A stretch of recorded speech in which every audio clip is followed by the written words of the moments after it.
안녕하세요. 타라입니다. 오늘은 박아성 선생님께서 1973년에 쓰신 휴화산을 함께 나누고자 합니다. 휴화산은 제주 4.3 사건 등 역사적 사건이 있었던 제주를 배경으로 그려지고 있습니다. 제주 4.3 사건에 참여했던 젊은이의 죽음 이후 결혼을 약속했던 여인이 홀령 결혼식을 하게 되고 아이를 출산하게 됩니다. 그 당시 태어난 아이가 24세가 되어 회상하며 이야기하는 방식으로 글이 전개됩니다. 장소는 주로 제주와 전남 지역, 특히 목포와 여수를 배경으로 그려지고 있습니다. 그 당시 불평등으로 부당한 대우를 받을 수밖에 없었던 민초들의 삶, 특히 여성이 결혼이라는 제도 안에서 권력과 경제적 능력에 대한 편견으로 어떤 영향을 받았고 진보적 삶을 살았던 이들이 허망하게 삶을 마감하고 난 뒤 남겨진 가족들이 감당해야 했던 삶의 무게를 보여줍니다. 지금 한국 사회의 민주화와 젠더 평등의 뿌리를 보여주는 귀신의 아들이 이야기하는 휴화산, 그곳으로 들어갑니다.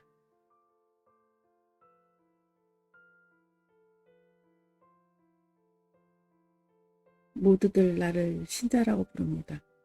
한자로 써놓으면 제법 그럴싸하지요. 신의 아들이라니 얼핏 없이 여길 수 없는 위험마저 풍기거든요. 그렇지만 정직하게 풀이하여 귀신의 아들이라 그 말씀입니다. 귀신의 아들이라니 얼마나 섬뜩한 호칭입니까? 신재식이라는 아버지가 있었고 버젓하게 현재까지 생존해 있는 고정이라는 어머니가 계신데도 강보에서부터 나는 귀신의 아들로 쭉 통해오는 것입니다. 다시 말해서 출신이 귀신의 소생이었다는 것입니다. 가령 아버지가 끼쳐놓고 요사를 했거나 행사를 했다고 합시다. 그런 불행한 시라도 10달 동안 어머니의 뱃속에서 조용히 자라나 무사람의 주시와 동정을 받으면서 세상 밖에 나오면 이내 축복이 따르는 유복자가 되는 게 아니겠습니까? 이를테면이 아니라 정작 나도 당당한 유복자이건만 아무도 나를 유복자라고 인정해주지 않고 도리어 귀신의 아들이라고 딱지 붙이듯 했단 말씀입니다. 게다가 내가 태어난 곳이 형무소의 감방이라는 데서 그 썸찍한 호칭이 더욱 튼튼한 밑받침을 달게 되었음에 틀림없을 것입니다. 감옥소에서 출생한 귀신의 아들, 썩 어울리는 출신과 출신이라고 생각하시지 않습니까? 이렇기 때문에 나는 외갓집 식구들에게서 따돌림과 멸시를 받았습니다. 자주 접촉한 일도 없지만 어쩌다가 한 번쯤 내가 심술이나 고집을 부리는 장면을 목도한 애할머니는 이내 앵이 감옥 속 귀신이 씌운 새끼라 저리 못돼 먹었어 하는 악담을 퍼부었어요. 귀신의 아들을 떼고 감옥 속 출생의 출신을 떼어버린 감옥 속 귀신이라는 약오로 말씀입니다. 흔히들 친할머니보다도 외할머니가 더 만만하고 흉어물 없이 정답다는데 내 경험하는 두 분의 사이에 하늘과 땅의 차이가 있었습니다. 친할머니는 무조건 어머니와 내 편이었고 맹목적으로 우리 모자를 사랑하셨지만 외할머니는 언제나 우리와 맞서서 원수처럼 대하셨고 따라서 외갓집 언저리의 사람들마저 우리를 달갑게 여겨주지 않았습니다. 내가 강보의 유아로 있을 때부터 24세가 된 지금까지 말씀입니다. 참, 제 이름을 소개하겠습니다. 저는 신영구라고 합니다. 감옥소 태생인 신자이니까 미천한 신분이라고 외갓집 어른들은 깔고 왔지만 교육자 가문인 친가의 백부님들이 돌보시고 현숙하고도 씩씩한 어머니의 분투하신 덕분으로 만난을 돌파하고 현재 인류대학교 정치과 3학년 학생이 되기까지에 이른 것입니다. 물론 군 복무도 재학 중에 깨끗이 치루었고요. 하필이면 요새 잘 팔리는 공가개통이 아니고 왜 말썽스러운 정치가를 택했느냐고 주위에서들 염려해 주지만 아버지이셨다는 신재식 씨가 정치과 2학년에서 아깝게도 요절했기 때문에 어머니의 은근한 배려가 나를 정치과로 보낸 것 같습니다. 대학의 최고 학년생인 24세나 되는 현대의 청년이 내가 여지껏 살아온 사실이 엄연히 그러하였을 뿐 아니라 마음속 깊이에 풀지 못할 수수께끼가 있는 까닭에 이렇게 나를 노출시키므로 귀신의 아들이라는 딱지를 떼어버리고 사람의 아들이라는 당당한 명칭을 가지려는 데 고백의 의의가 있는 것입니다.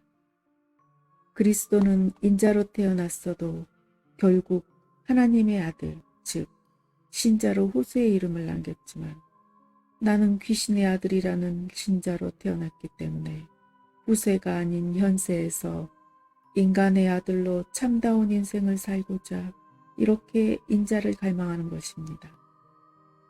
그러면 어찌하여 내가 그런 섬뜩한 호칭을 갖게 되었는지 다음에 나타나는 장면에서 짐작하시리라 생각됩니다. 1948년 4월 24일 밤 8시 제주 송내리에서도 가장 끝동네 기둥이에 초연하게 서 있는 신재식의 집에는 고요하고 엄숙한 분위기 속에서 말없이 움직이는 여인들의 치맛자락만이 가끔씩 무겁게 펄럭이었다. 자정에 있을 혼례식에 소용되는 약간의 음식을 준비하고 있는 것이다. 혼례식이라면 그래도 경사일 테고 경사일진데 웃음도 있을 법하건만 그들의 입은 굽게 닦여져 손과 몸만이 기계처럼 놀려지고 웃음은커녕 어쩌다가 동작에 필요한 문답도 소리 없는 극히 짧은 대화로 끝나곤 했다. 다만 3월 보름 달빛이 넘칠 듯 가득히 찰랑대는 좁지 않은 뜰과 새하얀 꽃이 만개하여 환한 달빛에 더욱 화사하게 보이는 두 그루의 배나무가 귀기마저 도는 듯한 이 집의 분위기를 겨우 낭만적인 전경으로 끌어올리듯 했다. 건넌방 문이 열리고 제식의 누이 제이가 침묵을 깨며 마루로 나왔다. 큰아버지랑 오빠가 왜 이때 안 오실까? 아무도 대답을 해주지 않으니까 제이는 아랫방 툇마루에 걸터 앉아 달을 쳐다보고 있는 어머니에게로 가서 그 곁에 살포시 내려앉았다. 엄마, 언니는 또 웬일일까? 낮에 올 줄 알았는데. 이 난리통에 어찌 시간을 태우겠니? 늦게라도 와만 주면 좋겠지만 살림길이 아직도 안 터지진 않았을 텐데. 속삭이듯 탄식하듯 가만가만 말하는데도 여인들 틈에서 역시 소곤대는 듯한 대답이 들려왔다. 한림기리사 벌써 터졌지요. 어제도 우리 집에 한림 사람이 왔다 갔는데. 거봐요 엄마, 안 오실지도 모르지 않음?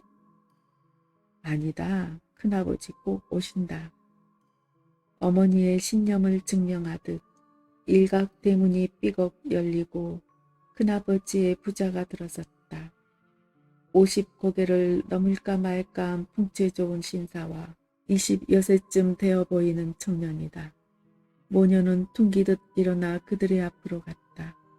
손님들의 손에는 손가방이 들어있어서 제이는 가방 2개를 양손에 받아들고 안방으로 앞서 들어갔다. 오시며 고생은 안 하셨는가요? 어머니가 시아주버님인 영진 씨에게 은근히 물었다. 그는 걸으며 대답했다. 달빛을 등진 그의 그림자가 마루 위로 쑥 올라갈 만큼 큰 키였다. 왜요? 좀 말씀은 부리지만 그런 대로 버티고 왔습니다. 아무튼 잘 오셨어요. 어서 들어가셔요. 윤 씨가 안방에 모시고 들어가라. 어서 저녁 드셔야지. 저녁은 먹고 왔습니다. 윤식의 득하고 무게가 있는 음성에 어머니는 문득 제식에 거신 듯 착각하고 사촌끼리 너무나도 흡사하다는 한탄을 하였다. 이 소란통이 어디서 다 통하는 재주가 있으니까요. 그럼 감주들이나 좀 드시지. 어머니는 부엌에 지시를 하고 제이에게 가까이 오라 하여 귓속말로 물었다. 언니는 뭘 하고 있니? 뭔가 쓰고 있더군요. 역시 제이의 귓속 대답이다. 어머니는 가볍게 고개를 끄덕이고 쓰라린 듯한 긴 숨을 내쉬며 달을 쳐다보았다.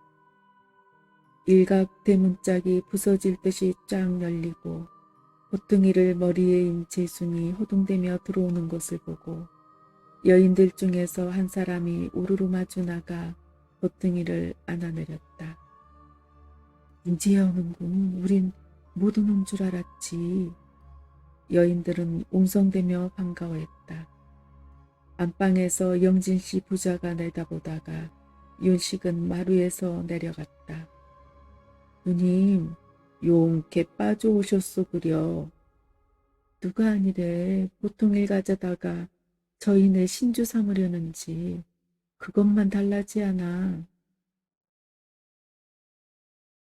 거기 뭐가 들었기에요. 뭐긴 뭐야. 갱실이 트집 잡느라 그러지.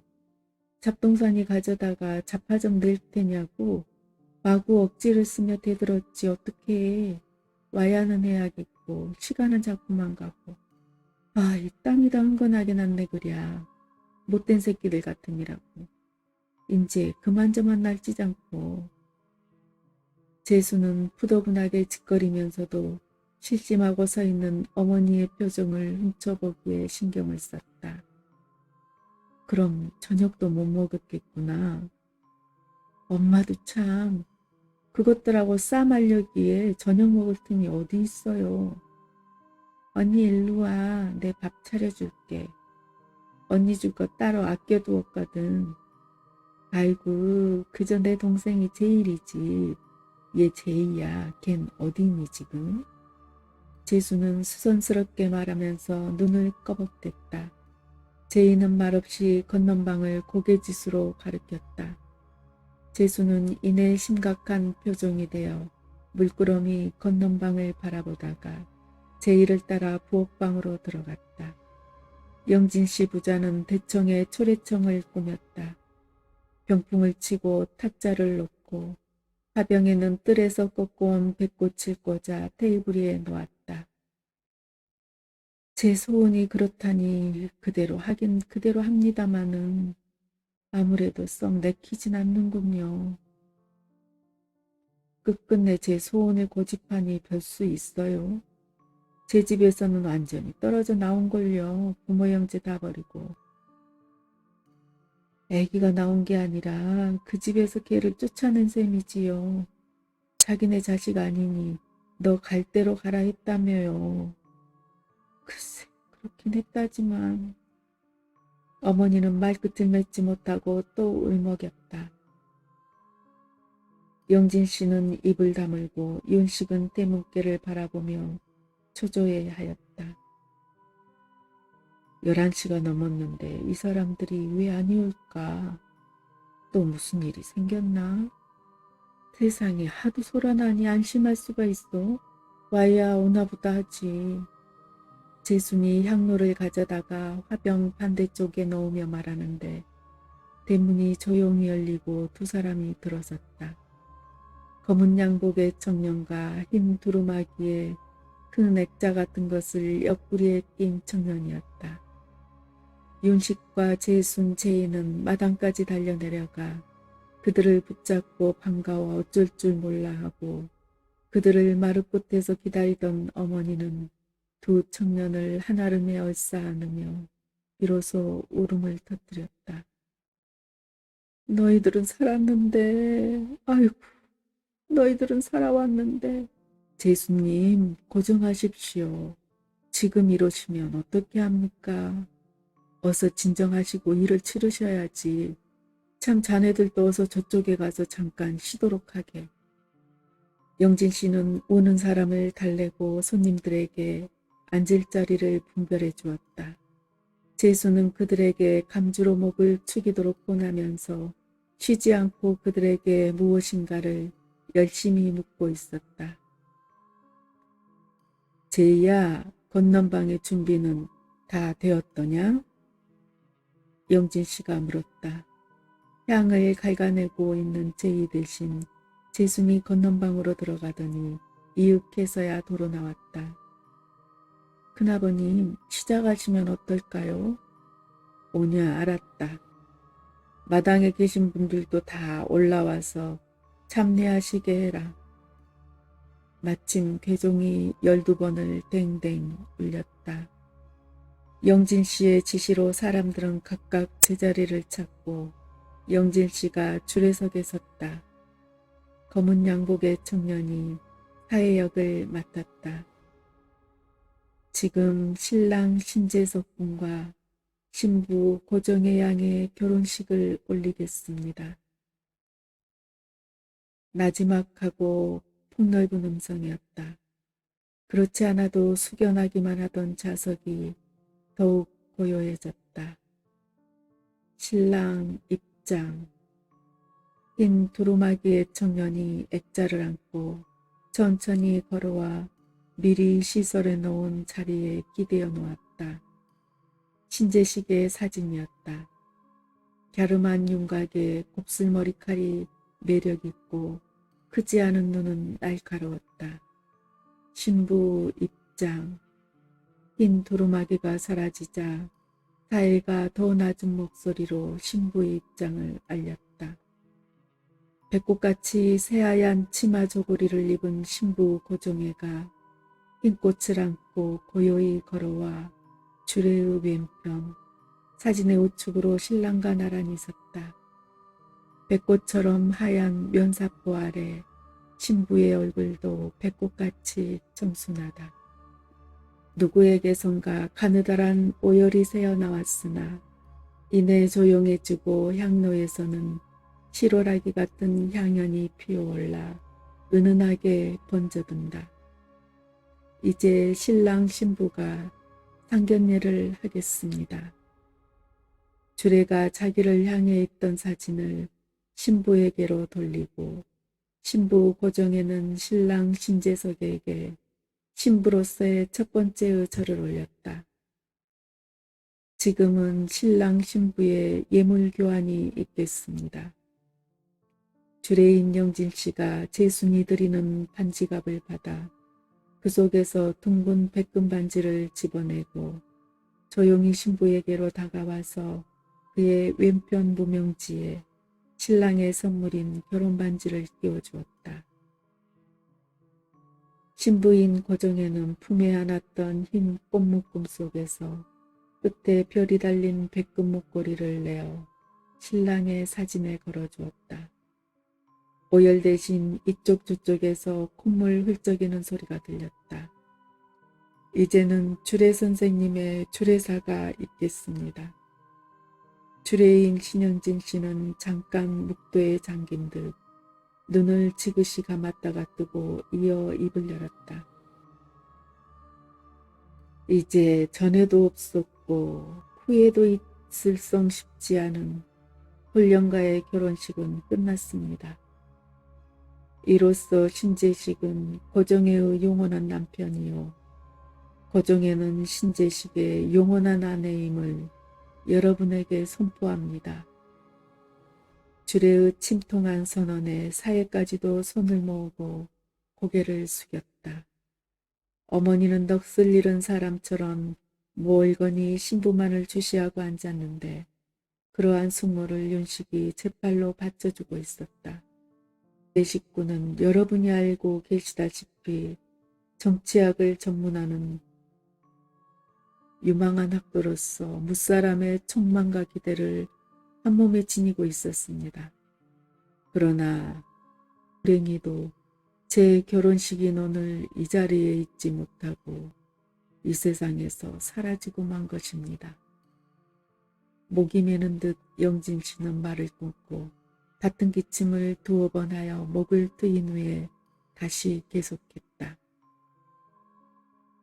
제 식군의 육신은 비록 이곳에 없을지라도 그의 혈령은 엄연히 이 자리에 참석하여 그의 아내가 되기를 갈망하는 신부 고정혜와의 결혼식을 이룬 것입니다. 신부 고정혜는 남편인 제식군의 보호로서 많은 세월에서 신제식의 훌륭한 아내로 두 사람의 인생을 빛낼 것입니다. 그러므로 우리는 이 두 사람의 결합을 충심으로 축복하며 오늘 밤 이 결혼식에서 뜻깊은 감동을 받은 것입니다. 여러분께서도 음으로 양으로 두 사람의 앞길을 열어주시고 도와주시기 바랍니다. 감사합니다. 간곡하고 호소하는 듯한 주례사가 끝난 후에 사회가 다시 알렸다. 지금은 신랑 신부가 인사를 드리겠습니다. 주례가 신랑의 사진을 신부에게 들려서 돌아서게 하고 신랑의 사진을 아는 신부가 허리를 깊숙이 숙여 공손한 절을 올리자 숙연한 분위기와는 대조적인 박수 소리가 우레처럼 터졌다. 그렇게 하여 홀령의 아내 간 고종의 신부는 그날부터 눌러 할머니의 새며느리가 되었고 따님이 혼백결혼을 했다는 소문에 외가댁에서는 외할머니가 기절까지 하는 소동이 일어났던 것이다. 원래 서울 유학생이던 신재식 씨와 목포 유학생이던 고종혜 씨는 군도에서도 서로 잘 알고 지내는 사이지만 제주까지 왕복하는 여로에서 더욱 절친하게 되었고 그러는 동안 의지가 통하는 청춘 남녀는 물불이라도 가리지 못할 만큼 열렬한 사랑에 빠져 있었던 것입니다. 목포의 일녀들 학교에서 배우고 있던 고 씨는 해방이 되던 다음 해에 여중을 졸업하였으나 완고한 부모의 반대로 상급학교에 취학하지 못하고 직장 생활을 하게 되었고 신 씨는 세칭 인류대학에 입학하여 사람들의 선망을 받았으나 고 씨의 가문에서는 외면을 당하고 있었습니다. 이유야 뻔하지요. 대대로 부를 이어오는 고 씨 집안의 남자들은 관계와 군문에서 국록을 타먹으며 떵떵거리고 살고 있는 반면에 육지에서 떠돌이 교사로 들어와 뿌리를 받고 겨우 연명이나 하고 살아가는 신씨네인 까닭에 도시가 자기들의 상대가 되지 않는다는 것입니다. 그래서 자기네의 귀한 고명딸이 하찮은 신재식과 죽을 둥 살 둥 모르게 어울려 있는 것을 누차에 걸쳐 강경하게 타일렀건만 결국은 결혼까지 하겠다고 맹렬하게 주장하고 나서는 딸에게 차차 증오와 한멸을 느끼게 되었습니다. 그러던 차에 1948년 4월 3일에 폭동사건이 일어나 고 씨 가문은 피해자 입장에서 다소 괴로움을 당하였고 그때는 9월이 신학년이어서 학기 시험을 끝내고 봄방학에 고향에 돌아와 있던 신재식 씨는 행방불명이 되었다가 결국 죽음이 확인되었던 것입니다. 내용이 어찌 되었건 일방적으로 신 씨를 원수로 치부하고 있던 고 씨 집안에서 딸이 기어코 신 씨의 집으로만 들어가 살겠다고 버티는 까닭에 그들은 별 수 없이 고정혜를 포기하였고 딸은 조아라고 집을 뛰쳐나와 애인끼리가 언약하여 정해놓은 4월 24일에 기어코 혼백결혼을 감행하였던 것이다. 그래도 한 가닥의 정은 남아있었던지 고정혜 씨는 어머니가 기색하였다가 오랜만에 소생하여 겨우 의식을 회복하였다는 소식을 듣고 어느 날 밤에 조용히 친가를 찾아왔었답니다.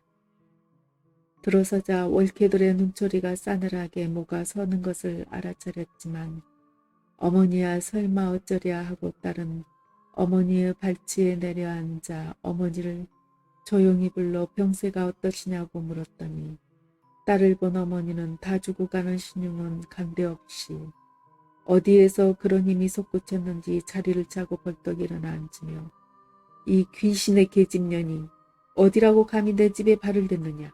썩 나가지 못할까? 하는 고함을 치고 눈을 부릅뜨며 이를 드득 갈아붙이더랍니다. 졸지에 그 꼴을 본 딸은 어안이 벙벙해 몰건이 앉아 있었더니 두 번째의 욕설이 떨어졌습니다. 귀신의 기집이 됐으니 너도 이젠 귀신이다. 이년. 이 더러운 귀신년 같으니라고. 얘들아 이 귀신 쫓아내라. 어서 썩 쫓아내라. 개거품을 물고 발악하던 병자는 자기의 독을 못 이겨 다시 쓰러지고 아니나 다를까 옳게 두 사람이 들어오더니 빨리 나가요. 어머니가 겨우 진정되셨는데 왜 와서 덮쳐드려요. 하고 신우이의 팔을 잡아 일으키더래요. 꿈뱅이도 밟으면 꿈틀한다는데 벌레가 아닌 고정일 씨의 감정인들 그런 모욕을 당하고 폭발하지 않을 수 있겠어요. 아무리 모녀간이지만 말씀입니다. 더구나 올케들의 그 말본세라니 자기네가 언제적 효부이었다고 불효막심한 며느리인 줄 너무나 잘 알고 있는 신우이에게다가 손 놔요.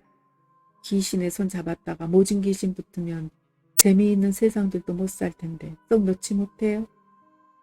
홀령과의 결혼을 고집하여 성공한 만큼 고정일 씨의 성격이 어떻다는 것쯤은 누구나가 다 짐작할 만하지 않습니까? 그 수려한 눈을 모질게 훔쳐뜨고 날카롭고 쟁하게 울리는 음성으로 올케들에게 대들었습니다. 위험이 서리발처럼 도단한 얼굴을 내려다보던 올케들은 부지중에 손을 떼고 머쓱해 서 있는데 이번엔 어머니를 향하여 갑니다. 가요. 귀신 물러가니 사람들끼리 행복스럽게 잘들 살아보세요. 던지듯 뱉듯 무겁게 쏘아붙인 딸은 엄연하게 일어서서 밖으로 나왔습니다. 마침 집으로 돌아오던 대령의 계급장이 달린 군복 차림의 둘째 오빠와 대문간에서 맞닥뜨렸습니다. 그는 상큼하게 얼어붙은 누이의 표정에 우선은 멈칫했으나 그 역시 속속들이 쟁여진 우라가 터지는 듯 발을 탁 구르며 군대식 호령을 터뜨렸습니다. 야 자식, 너 여기 왜 왔어? 물끄러미 그를 쳐다보던 고정혜 씨는 못 올 때랐기에 그냥 가는 거예요. 하는 대답을 휙 던지고 대문 밖으로 유유히 걸어 나왔더랍니다. 그 후로 외갓댁과의 인연은 완전히 끊어지고 고정혜 씨는 자애로운 시어머님과 상냥스럽고 영민한 신이하의 평화스러운 나날을 보내면서 손이 시내인 재순 씨의 세심한 배려와 한림중학교의 교장이신 백부님의 지독한 사랑을 독점하고 있었습니다. 한림중학교에 말이 났으니 잠깐 그 이력을 알려드리겠습니다. 원래 그 학교는 백부님인 영질 씨와 내게로는 조부님이 되시는 즉 재식 씨의 아버님이시고 영진 씨의 친아우가 되시는 영태 씨가 설립한 학원이었는데 해방이 되자 중학교로서의 자격을 얻게 된 것입니다. 일제치하에서는 좀처럼 학교의 허가를 내주지 않고 학원으로서만 묶어두었기 때문에 학원을 그만큼 키워오기에 두 분의 고충은 여간 크고 심각하지 않았다 합니다. 그러나 영태 씨는 학교의 인가를 받은 그 기쁨도 미처 사라지지 않은 1946년 1월에 별세하셔서 영진 씨가 초대교장이 되셨고 그의 둘째 아드님인 윤식 씨가 교무주임이 되어 있는 것입니다. 소란스럽던 제주도의 치안도 평정이 되고 파란만장한 초여름과 영주 선경의 극치를 나타내는 녹음과 단풍의 계절이 뒷걸음침에 따라 고정일 씨에게는 점차로 이상이 생겨났습니다. 곧씨 자신이야 자기 몸에 일어나는 자초지종의 증세를 잘 알고 있었겠지만 오직 자기 혼자만의 비밀로 간직할 뿐이었겠지요. 그러나 밖으로 나타나는 이상이야 어찌나 눈을 가릴 수 있겠습니까? 11월이 되자 곧씨의 비는 완연하게 둥실 두드러졌습니다. 초산이어서 그때까지는 몸매의 이변이 없었으나 날로 커가는 태아의 성장을 막을 길이 없으니 임신이라는 것을 숨길 도리가 없지 않겠습니까? 주위의 쑥덕임이 여러 가지로 변질도 되고 진화도 되었습니다. 분명 혼백결혼이 아니었소? 누가 아니래요. 우리도 가서 도와주며 참내하지 않았나 배요. 참 이상하지? 혹시 죽기 전에 만들어 놓은 것이 아닐까? 그럴 수도 있지만 이봐요, 혹시 살아있는 건 아닐까? 얘기 죽은 건 확실하지 않아. 누가 시체를 확인했어? 제시기가 죽어 넘어졌는데 어떤 작자가 끌고 가는 것을 목도하고 도망쳐온 방앗간 아들의 말을 그대로 믿은 거래요. 그러니 틀림없이 죽은 거 아니오. 예수라고 다시 살아나겠소? 그렇다면 그 애는 뉘에란 말이오. 설마 홀령이 씌어서 아이가 된 건 아니겠지. 홀령이 어떻게 애를 만들어? 아유, 머리살 아파. 어미 자신이 알고 있겠지. 우린 그만두자고. 별말도 없는 말 밤낮 해 뭘 하오? 그런데 아는 그 사실을 아는 집집마다에서 계속되어 나중에는 제시기가 꼭 살아있을 것이라느니 정혜에게 딴 애인이 있어 임신이 되었다느니 두 가지의 결말로 일대 도약을 했었더랍니다. 고정혜 씨는 가끔 수사의 대상이 되기도 했습니다.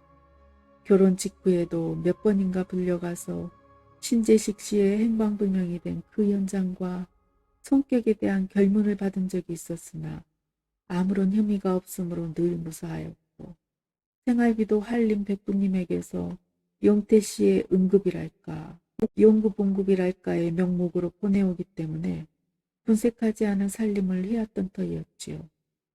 그러나 임신이라는 새로운 사실에서 문제는 좀 달라졌습니다. 파다하게 소문이 돌아있는 제식 생존설과 딴 애인이 있다는 풍문설이 도화선이 되어 고정혜 씨는 수없이 순환을 당하는 처지가 되었으니까 말씀입니다. 애인이 있다는 말은 당초에 묵은한 낭설이니까 곧 바로잡아졌지만 생존설까지 부인하는 데 대해서는 모두가 잘 납득을 하지 않았습니다.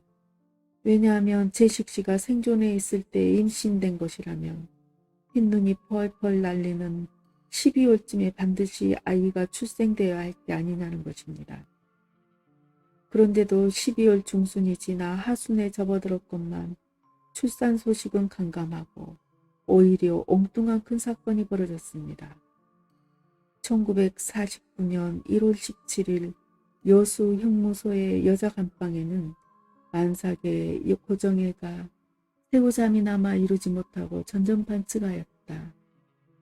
이쪽 저쪽으로 바꾸어 누워보아도 태아의 압박과 동요에 잠시도 편한 위치가 되지 않는 까닭만이 아니다. 오늘은 어머니의 생시입니다.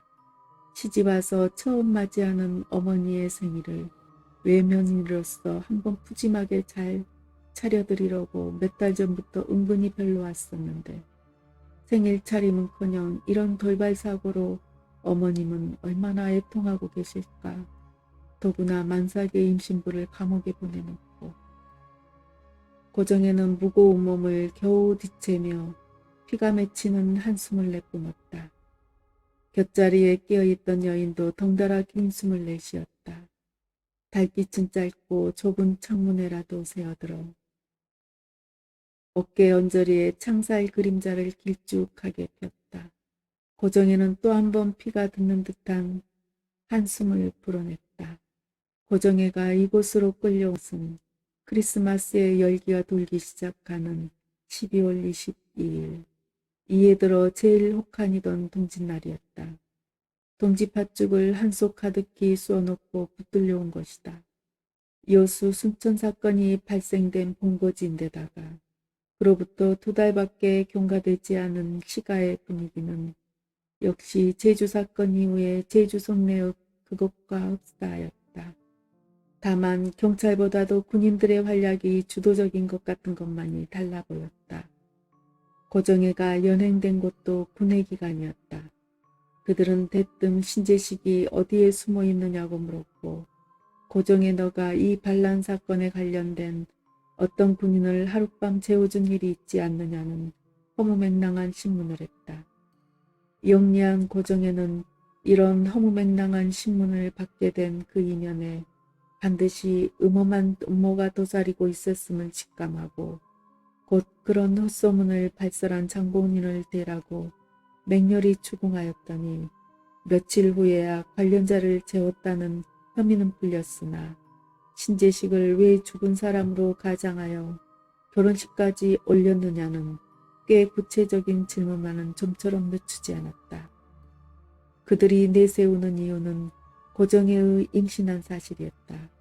훌령이 아이를 만들 수는 절대로 없는데 너의 엄연한 현실은 남편이라는 신재식의 생존을 훌륭하게 증명하고 있다는 결론에서 맴돌고 있는 것이었다.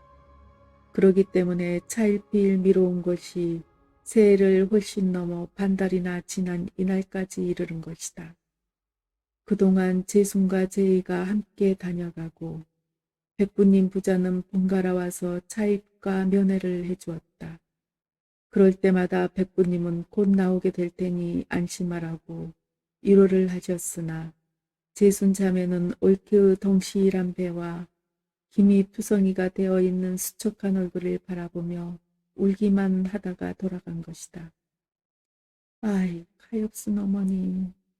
정혜는 집에 혼자 남아있을 어머니를 생각하면 언제나 구곡간장이 녹아내는 아픔을 느낀다. 딸의 임신 소식을 듣고는 더더구나 만장같이 펄펄 뛰며 갖은 악담을 퍼부었다는 치어머니는 꿈에 보인데도 섬뜩할 것 같다.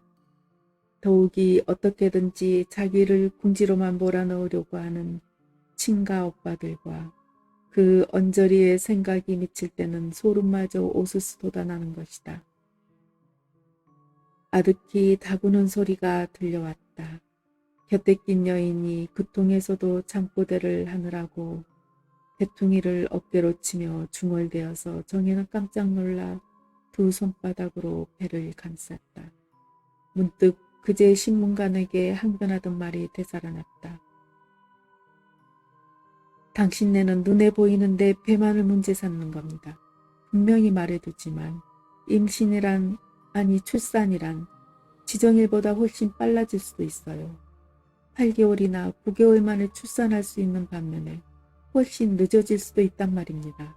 만 10개월을 잡을 만큼요. 그런데도 잡고만 없는 사람의 종족을 추궁하면 난들 어떻게 할 도리가 없지 않아요?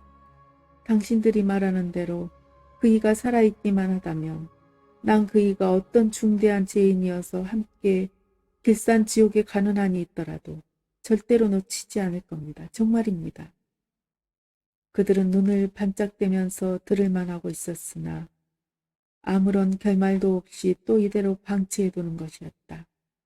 다음 날은 아침부터 고정혜에게 진통 비슷한 아픔이 와서 종일 고통을 겪다가 다음 날 아침에야 곁에 있는 여인의 보고로 정혜는 병감에 불려가 의사의 진단을 받았다. 5일 이내에 해산하리라는 것이다. 정혜는 미리 해산에 필요한 것들을 나이 지긋하고 비교적 친절한 여간수에게 부탁하여 약간 준비한 것이 있었지만 종시 22세의 어린 산모에다가 아무런 경험이 없는 초산에 장소마저 지극히 자유롭지 못한 감방이고 보니 불안과 공포가 겹쳐 날마다가 두렵고 괴롭고 지루하기만 하였다. 드디어 닷새우인 6월 24일 오전 10시에 고정혜는 병감 한 구석에서 남아를 분만하였고 산모와 출생아가 함께 건강하다는 것에 겨우 마음을 놓았던 것이다. 나 신영구는 음삼한 감방 한 구석에서 그렇게 인생으로의 첫 순간을 맞이한 것입니다. 여러 갈래의 의문점을 안고 말씀이지요. 아버지가 죽었다 살았다, 있다 없다, 훌령이다 아니다, 잡다한 소음도 소음이려니와 하필이면 감옥 출생이라니. 참 기구한 운명을 타고난 비상한 존재임에 틀림없습니다. 그러니 누가 이 신영구를 결혼의 대상은커녕 애인으로라도 택할 용기를 내리겠습니까? 재수 없다는 타박맞기 안성맞춤이지요. 그건 그렇고 어쨌든 나의 젊은 어머니는 생후 일주일밖에 되지 않은 강보 영아를 안고 1월 30일 이른 아침 8에 형무소의 문을 나왔습니다. 겨울에 8시면 바람도 맵고 한기도 제일 날카로울 시각인데 이 가련한 모자를 마중해 줄 사람은 아무도 없었습니다. 더구나 제대로 조리도 섭양도 못 해본 산모는 일주일에도 몸을 잘 가누지 못할 만큼 쇠약해 있었는데 말입니다. 아기의 출생과 추록 날짜는 전부로 본가에 알렸지만 풍랑이 심하여서 배가 결항하였는지 옥문 밖에는 낯익은 얼굴이 보이지 않았습니다. 어머니가 잠깐 두리번거리는데 저쪽에 신선의 외분이 달려와서 우리를 얼싸안았습니다. 목포 사범학교의 교우로 계시는 백부님의 큰아드님, 즉 윤식씨의 형님, 윤식씨 네 분이 무전으로 연락한 아버님의 통고를 받고 밤차로 달려오신 것입니다. 진실로 절초봉생이란 이런 경우에 꼭 적용되는 말이었습니다. 두 분은 추위와 주림과 희열로 발발 떨고 있는 어린 산모를 가까운 주막에라도 들어가 이안을 시켜야 한다면서 제일 가까운 음식점으로 들어갔습니다. 다행히도 뜨뜻한 방을 안주인이 선뜻 내주어서 모자를 눕히고 부인이 분주하게 드나들며 우리를 먹이고 재우고 시중을 들어주셨습니다. 그분들의 주장은 우선 목포로 내려가 자기 집에서 37일, 즉 21일간의 산모 호산을 깨끗이 치러 본가로 보내겠다면서 오후에 급행으로 떠나자는 것이었습니다. 그런데 외가댁과 어머니와의 관계를 정확히 모르고 있는 형식 씨의 내부는 자기와의 중학교 동창인 고강석 대려, 즉 어머니의 둘째 오빠인 그분이 바로 묘수역 앞에서 살고 있다는 소식을 전하고 묘수의 치안 확보를 위하여 수완과 능력이 비상한 고대령이 임시로 출장하였다는 자랑 비슷한 말까지 덧붙였습니다. 굳이 반박할 필요도 없다고 생각한 어머니는 잠자코 있을 따름이었는데 이분들은 요수에게 이르는 도중에서 기어코 그 고씨의 집에 들르고 말았습니다. 광석이 있나? 혹 토탈한 성격인 듯 형식 씨는 문간에서 거침없이 옛 친구를 부르고 이 시간에 어떻게 마침 집에 나와 있었던지 광석 씨는 어김없이 현관에 나왔습니다. 역시 늠름한 군복 차림이지요. 고대령 무고하신가? 오, 형식이 자네 웬일인가? 외가댁에서는 신씨가문을 탐탁하게 여기지 않았다는데도 이 두 분의 오정만은 그런 사이가 아닌 듯 정다웠습니다. 어서 올라오게. 나 마침 또 나가려던 참이었네마는 웬일인가 자네? 반갑게 악수를 교환한 후에 고대령이 형식 씨에 그렇게 말했습니다. 나 우리 질부 마중 왔네. 질부라니? 아, 정혜 말이여. 일주일 전에 아들 낳아서 오늘 출감했지 않나? 지금 저기 있네. 이 아가. 형식 씨가 아기를 낳은 자기의 아내 곁에 다소곳이 서 있는 어머니를 가리키며 의기양양하게 불렀습니다. 어머니에게 힐끗 눈길을 보내던 고대령의 낯빛이 새파랗게 질리더니 그 눈살에 도끼를 잔뜩 올렸습니다. 그러는데 이들의 대화를 들은 듯 안에서 올케의 모습이 나타나 문 밖의 광경을 일별하고는 이내 남편의 팔을 이끌고 안으로 들어가더니 고대령이 다시 나와서 격한 음성으로 자네만은 반갑네마는 저 귀신의 기집이나 귀신의 자식만은 집에 들일 수 없네. 다음에 자네나 만나세. 하는 게 아니겠습니까? 내가 생후 맨 처음으로 귀신의 자식이라는 호칭을 얻은 것이 바로 이때였습니다. 이번에는 형식 씨의 낯빛이 새파랗게 질렸습니다. 뭐라고? 귀신의 기집? 귀신의 자식? 누가 귀신이란 말이냐, 응? 형식 씨는 대뜸 고대령의 멱살을 잡으려다가 군복임을 깨닫고 손을 내렸습니다. 그러나 입으로는 총알처럼 포부었습니다. 내 눈엔 아무도 안 보이냐? 다 귀신으로 보인단 말이지. 누가 진짜 귀신인지 두고 보자. 형식 씨는 뒤도 돌아보지 않고 밖으로 나와서 벌써 얼만큼이나 앞서가는 우리를 따라오셨습니다. 나중에 들은 말이지만 고대령의 아내는 불길한 사람들, 즉 감옥소에서 나온 귀신의 자식과 그 어미가 다녀갔다 하여서 귀신을 쫓는 무당의 푸닥거리까지 하였다는 것입니다. 세월은 흐르는 물같이 빠르다고들 하지만 우리 모자에게는 가시밭을 걷는 듯한 괴로운 나날이 더디게 지나가는 것만 같았습니다.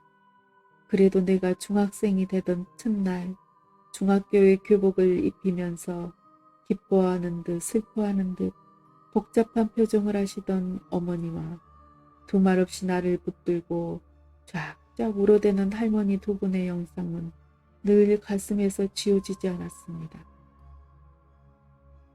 1961년에 우리는 한림에서 살고 있었습니다. 내 중학 진학 때문에 전해에 이사 온 거지요. 6.25 동란에는 다행히 제주도가 피난처로 되어 있어서 별다른 고생은 없었지만 내 출신이 언제나 말썽을 빚어서 할머니와 어머니의 심정을 괴롭게 하였던 것입니다. 나는 잊혀지지 않습니다. 국민학교 4학년 때에 외가될 그 아이들과 동급이어서 자주 싸웠는데 한 번은 그 집에까지 붙들려가서 외숙모란 여인에게 따귀를 맞으며 주문처럼 냇가리던 귀신의 자식이란 언어하며 외할머니란 노인의 감옥소 귀신이 씌어서 못돼 먹었다는 저주의 욕설하며를 내 생명이 다하는 날까지에는 절대로 잊어먹지 않을 것이니까요. 한림으로 이사오면서 제일 시원한 것이 외갓댁 아이들과 헤어지는 일이었습니다. 그리고 제일 자랑스러운 것은 우리 할아버님들이 세우신 학교에서 당당한 중학생이 되어 있는 일이고요. 나는 1학년 1학기에서도 우리 반에서 최고점을 땄습니다. 좀 쑥스러운 자랑 같지만 우등의 자리를 빼앗긴 적이 없었으니까요. 그래서 외갓집 아이들이 제 집의 어른들이 짓거리는 말을 들은 대로 귀신의 아들이라 귀신같이 공부를 잘하는 거지. 그렇지 넌? 어쩌고 하다가 내게서 대판 얻어 터지기도 하였던 것입니다. 여름방학에는 애월에서 큰 상점을 하고 있는 재순 고모댁에 가서 거기에 사촌 형제들과 얼마나 재미나게 잘 놀고 왔는지요. 할머니와 어머니께 드릴 선물을 잔뜩 가지고 온 것은 물론 학과의 숙제도 빠짐없이 완벽하게 해왔기 때문에 가을 학기를 신나게 기다리고 있었습니다. 그러다 호사다말하더니 우리에게도 슬픈 날이 닥쳐왔습니다. 큰할아버지께서 교장의 직을 그만두게 되신 것입니다. 61세 이상의 노인들은 모두 현역에서 물러나라는 문교부의 새 학령에 따라 작년에 회갑을 지나신 조부님이 현직에서 떠나게 되셨는데 아직도 학교에 대한 기획과 포부가 많은 터에 갑자기 그 모든 애착을 버리고 돌아서시기란 너무나 한스러우신 듯 무한히 슬퍼하시고 애달피하셔서 주위의 우리들 역시 서운한 심정을 달래기 어려웠습니다. 아직은 10년은 끄떡없겠는데 어허 인제 나도 퇴물이 되었단 말인가. 조부님의 탄식 소리를 들으면서 어머니도 뻑 서글퍼하셨습니다. 9월 말에 교감이던 분이 교장이 되고 조부님이 이사장이 되셨으나 웬일인지 옛날에 그 벌벌 타오르듯 하던 정열적인 활동적인 패기는 보이지 않고 풀기가 없이 축 늘어진 듯한 인상을 풍기시어 우리를 슬프게 하였습니다마는 윤식 백부님이 교감이 되셔서 불행 중 다행이기도 했습니다. 그런대로 나는 할머님과 어머니와 고모들, 참 제2고모도 이제는 어엿한 사모님이 되었어요. 우리 학교 교무주임 선생의 부인이신 것입니다. 그리고 백부님들의 보호와 사랑을 마음껏 받으면서 중학의 가정을 최우등으로 마쳤습니다. 가시밭길을 걷는 듯이 더디게만 느껴지던 세월이었는데 돌아보니 어느덧 10여 년의 세월이 살같이 달아나고만 듯한 놀라움도 곁들여 한편 흐뭇한 마음도 들었습니다. 더구나 내가 변성이 된 음성으로 소년답지 않게 엉뚱한 말을 질거릴 때 대견해 하시는 할머니와 어머니를 보면서는 누구의 자식이 되었든 감방이 아닌 마국간에서 태어났더라도 이 세상에 존재하게 된 것만을 다행하게 생각하였습니다. 다만 할머니의 머리에 백발이 늘어나고 그 고운 어머니의 눈가에도 실주름이 잡혀지는 것을 볼 때에는 가끔씩 너무나도 기구했던 모자의 운명을 되새기곤 했습니다. 1967년 4월에 나는 당당히 S대학의 정문을 드나들었습니다. 정치과 1학년생으로 말씀입니다. 사실 내 진학에 대해서 할아버님과 백부님들과 어머니와의 논란이 여러 번 있었습니다. 할아버님은 사랑스러운 손자, 더구나 창립 이래 언제나 최고점만을 유지하고 있는 나를 끝내 자기네 학교에 두고 싶으셨지만 어머니가 타교의 진학을 극히 주장하고 백부님들이 여기 동조하셔서 서울에서도 인류라는 K고교에도 시험을 치른 결과 수석은 못 되었어도 다섯째 아내들은 좋은 성적으로 K고교의 학생이 되었던 것입니다. 어머니는 내 학비의 조달을 위하여 학교에 가까운 동네에 구멍가게를 내고 밤낮으로 노동을 하셨습니다. 전날의 수입은 할머님의 생활비로 분당해드리고 두 목숨과 자식의 학비를 이어가느라고 하루 종일 허리를 펴고 앉아볼 사이가 없었습니다. 조석밥을 지으실라 매상고는 적으면서도 허다한 종류의 물품을 하나둘씩 사러 오는 많은 손님들에게 물건을 팔으실라 새로운 물자를 구입하실라 빨래하실라 머리엔 언제나 먼지가 끼고 손은 엉망으로 거칠어져서 옛날의 모습은 언뜻 찾을 수 없이 되어갔습니다. 밤이면 그것도 장사라고 주판을 들고 계산을 하시는데 내 공부방만은 밝고 넓은 데다 정해주시고 자기는 전방에 딸린 쬐끄만 방에서 행여나 내 공부에 방해가 되지 않을까 신경을 쓰면서 가만히 주판알을 굴리시는 것에 밤마다 내 가슴은 미어지는 듯했습니다. 그러면서도 사흘에 한 번씩 두려움막심한 자기를 용서해 주시라는 상서를 할머니께 올리시는 것입니다. 이러한 어머님의 노력과 정성이 헛될 이치가 있겠습니까? 고된 나날이면서도 크나큰 보람으로 잔잔하게 살아가는 우리에게 또 하나의 충격이 있었더랬습니다. 물론 외가댁과의 충돌이지요. 우리가 살아오는 동안에 그대에게는 수차례에 걸쳐 경사가 많았습니다. 즉 외산촌들이 관계에서나 국문에서 빛나는 승진을 거듭하였던 것입니다. 그런데 원수는 내 나무다리에서 만난다더니 하필이면 대학의 합격자 발표라는 자리에서 만날 게 뭐겠습니까? 그런데 원수는 외나무다리에서 만난다더니 하필이면 대학의 합격자 발표라는 자리에서 만날 게 뭐겠습니까? 가끔씩 우리에게 꾸준한 욕설을 계속한다는 소문만 듣고 대면한 일은 도무지 없었는데 말씀입니다. 그 자리에는 수많은 학부형 모자매들이 구름같이 모여들었는데 그 복판에 우리 모자와 윤식 백부님도 섞여 있었어요. 관중의 가슴을 지지리도 태우던 방이나 붙자 여기저기서 환성과 비명이 교차로 들리기 시작했습니다. 드디어 내 수험번호가 먹물로 뚜렷하게 나타나지 않겠습니까? 장하다 우리 형부. 윤식 씨는 내 팔을 번쩍 들어 올리시며 큰 소리로 외치시고 어머니는 한 팔로 내 등을 감싸며 감격적인 흐느낌을 하셨습니다. 바로 이때입니다. 응? 장하면 뭘 해? 귀신의 자식이. 하는 비웃음이 등 뒤에서 나지막하나 날카롭게 들려오지 않겠습니까? 우리 셋은 똑같이 획 머리를 돌렸습니다.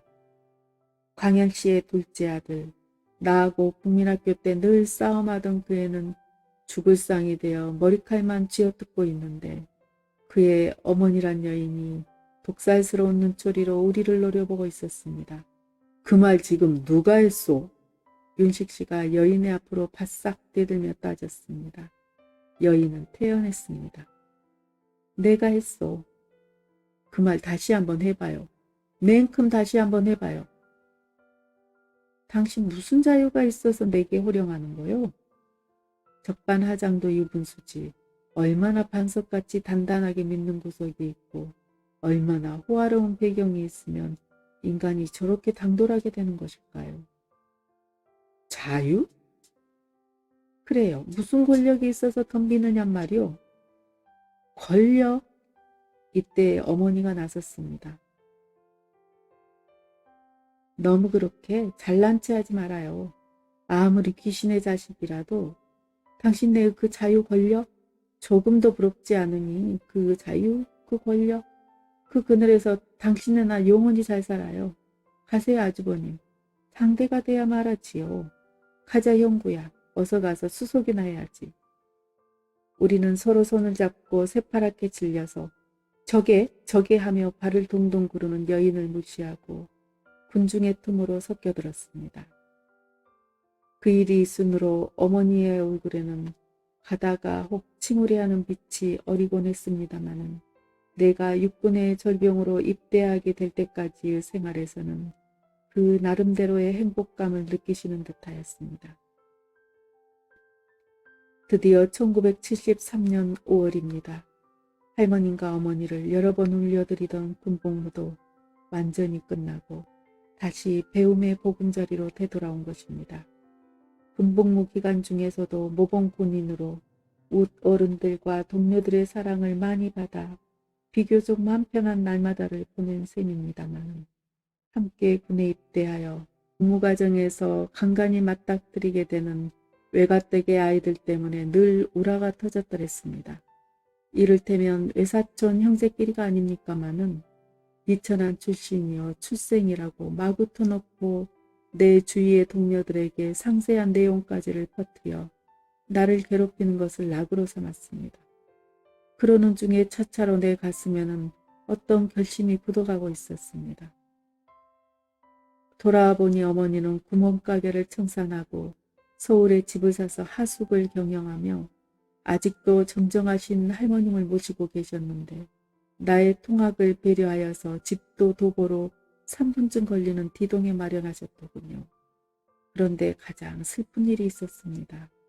할아버지께서 돌아가신 겁니다. 교장직을 물러나 이사장직에 계시면서부터는 스스로 노쇠하다는 것에 신경을 쓰셔서 기운을 저상하셨는데 그 증상이 그대로 계속되어 폐기를 이르시고 따라서 건강마저 후퇴하였던 것입니다. 후에 다시 64세까지의 연한이 되어 복직하시기를 주위에서는 권하셨지만 한번 물러선 자리라고 굳이 사퇴하시고 학교 행정의 뒷받침에 꾸준히 전력하셨으나 끝내 별세하셔서 목포 사범학교에 계시던 형식 백부님이 할아버님의 유지를 받들고 3대 교장이 되셨던 것입니다. 그러나 아깝게도 형식 백부님마저 65세의 정년으로 금년에 은퇴하시게 되어 윤식 씨가 4대 교장이 되셨습니다. 할아버지께서 한창 정열적으로 일하시다가 중둥을 잘려 물이 막히듯 갑자기 쇠퇴해지신 전례로 형식 백부님 역시 대단히 서글퍼하는 모양이시라 그분도 스스로 의기를 상실하셔서 상스럽지 못한 결과가 될까 우리 후손들은 퍽이나 심각한 염려를 하고 있는 것입니다. 그리고 나이에 구애하지 말고 그들의 인격이나 실력에 맡겨 언제까지나 자유로 활동하시게 하는 제도가 다시 나타났으면 하고 은근히 바라보기도 하는 것입니다. 실록이 아름다워 우리 집에서 내려다 보이는 학교의 정원이 연연한 연두빛 장막을 두른 듯 싱싱한 단 공기를 발산하는 듯 상쾌하게 개인 어느 일요일에 하숙생들이 다 외출하기를 기다려서 나는 어머니께 여쭐 말씀이 있다고 나와 마주 앉으시도록 하였습니다. 어머니, 전 이민 가기로 작정했습니다. 나는 단도직입적으로 나의 결심을 토로했습니다. 도련한 그리고 총알처럼 무게가 있는 내 발언에 어머니는 아연히 나를 바라보다가 그게 무슨 말이지? 하며 애써 침착하려고 하셨습니다. 전 이민을 가기로 미처 끝나기도 전에 어머니가 내 말을 끊으셨습니다. 뭐라고? 누구와 의논한 거냐? 저 혼자의 결심입니다. 제가 아무리 여기서 버티어 보았대야 귀신의 자식이라는 명칭이 끝내 따라다닐 테니까요. 차라리 깨끗하게 여기를 떠나서 자유롭고 활발하게 살고 싶어요. 어미와 나라를 버리고 너 혼자의 생존을 위하여 이민 가겠다는 말이지? 그럼 어쩌란 말입니까? 언제 어머니께서 아버지에 대한 무슨 말씀을 내게 들려주셨단 말입니까? 돌아가셨는지 아닌지 한간의 소문만으로 결정지을 수도 없지 않아요. 어머니께서 나를 어떻게 낳으셨는지, 즉 몇 달 만에 낳게 되셨는지 상상으로도 주위 알림만으로도 극히 모호하고 석연찮기만 하거든요. 그런데도 귀신의 아들이라는 딱지는 끝내 떨어지지 않고 말입니다. 그러니까 말썽 많은 이 자식만 훌쩍 떠나버리면 영구한 망각이 있을 뿐 아니겠습니까? 어머니는 흥분을 이기시려는 듯이 눈을 지그시 감고 계시다가 이윽하여 다시 눈을 떴습니다. 그리고 천천히 말했습니다. 인간이 생존하는 가치도 조국이 있으므로요. 외국에서나 국내에서 열심히 배워 학위를 따고 성공하려는 것도 나라의 봉사함으로써 보람과 영광이 있는 것이지 외국에 이민으로 나가서 제1신의 호구에만 일생을 바친다면 그건 국민으로서 긍지를 잃는 것이 아니냐. 난 차라리 내 나라에서 거지가 될지언정 딴 나라에 가서 부자 되기를 원치 않는 주의다. 어미의 뜻이 이런데 자식인 너가 어떻게? 그럼 나는 어쩌란 말입니까? 이번에는 내가 어머니께 아프게 반문했습니다. 귀신의 자식으로 살아가란 말인가요? 너가 왜 귀신의 자식이란 말이냐? 엄연히 훌륭한 아버지가 계신데. 어머니, 툭 털어놓고 말씀해 주십시오. 내가 알고 싶어하는 모든 사실을요. 네, 어머니. 그래. 어머니는 한마디를 침통하게 토하셨습니다. 정말 토하시는 듯한 어조였습니다. 인제야 내가 말해줄 시기가 닥쳐온 것 같다. 어머니, 오늘에야말로 모든 것을 말씀해 주십시오. 어머니의 말씀에 따라 제 인생의 행로를 결정하겠습니다. 중요한 대화를 앞둔 이 집의 뜰에는 5월의 미풍이 한가롭게 넘나들고 있었습니다.